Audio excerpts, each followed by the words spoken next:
How to delete your ChatGPT photo history on Android.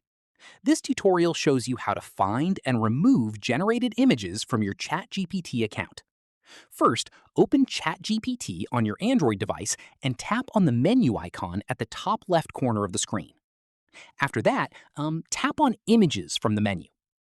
From there, you will see all the photos you have previously generated listed under My Images. At this point, tap on any image you want to delete to open it. In the next step, tap on the three dots at the top right corner of the image.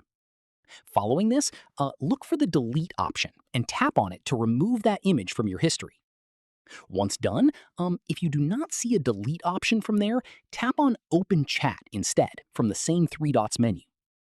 From here, this will take you directly to the chat where that image was generated. At this stage, tap on the three dots next to that chat. Finally, tap Delete and confirm to remove the entire chat along with the generated image from your history. And that's it. If this guide helped you delete your ChatGPT photo history, give it a like, subscribe for more tutorials, and tap the bell icon for updates. See you in the next one.